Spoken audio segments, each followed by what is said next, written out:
An earthquake is the violent shaking of ground caused by a sudden release of extreme energy when accumulated stress along geologic faults gives way. Earthquakes cause rapid movement of the Earth's crust, resulting in catastrophic damage. Scientists use accurate instruments to study and monitor earthquakes. Nevertheless, with current technology, they are unable to predict when and where an earthquake will occur. Shake alert systems provide advanced warning, sometimes giving people a few precious seconds before an earthquake is expected to hit a certain location. Even so, in most cases, an earthquake strikes without warning. Let's learn more about earthquake preparedness. Earthquake preparedness involves readiness, response, and recovery with the goal of lessening the impact of an earthquake. Earthquake preparedness focuses on 3 stages: readiness, response, and recovery. Readiness for an earthquake means being properly prepared.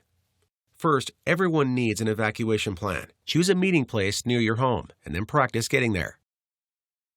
Number 2, in case you're not at home or can't get home, select another spot outside your neighborhood. Practice getting there from your school.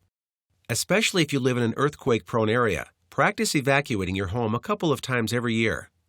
Plan your evacuation route and be sure to plot out alternate routes. Preparation for an emergency isn't just to be safe during an earthquake. Preparation also involves measures to stay comfortable, clean, and healthy afterwards.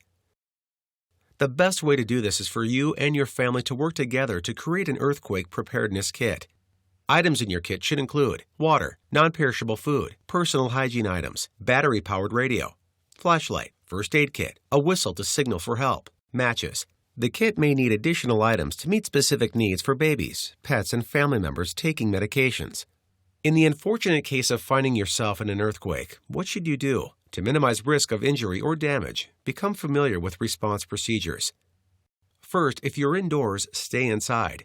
Typically, more deaths result from masonry falling off buildings and downed power lines than from collapsing buildings. Next, drop to the floor, and if you can, take cover under a sturdy table or desk, and hold on until the shaking stops. If you can't get under something, cover your head with your arms and crouch near an inside wall. Do not shelter near windows, glass, tall furniture, large appliances, and hanging objects. And don't use elevators. If an earthquake begins at night when you're in bed, stay there and cover your head and neck with a pillow. If you're outdoors, move away from buildings, streetlights, and utility poles and wires only if it's safe to do so. Once you're in an open area, drop, cover, and hold on and stay there until the shaking stops. If you're in a city street, you may need to duck inside a building to avoid falling debris. After an earthquake, you will need to focus on recovery. If you live in a coastal area, tune into tsunami alert services to be aware of any possible danger. Disasters can strike at a time when your family isn't together, so it's important to plan how you will contact each other. Keep the contact information in your backpack, wallet, or cell phone.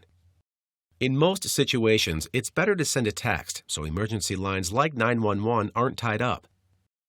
Following an earthquake, take care moving around or entering a building.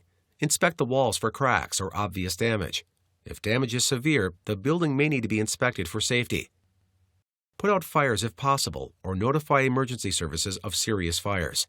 Take care during cleanup to beware of chemical spillages and loose objects on shelves and in cupboards. Inspect utility lines from a safe distance for damage, and if necessary, get these repaired before use. Earthquakes are one of the most destructive natural forces. While we may have little or no warning, advanced preparation and following response and recovery procedures will minimize the chance of injury or of more property damage.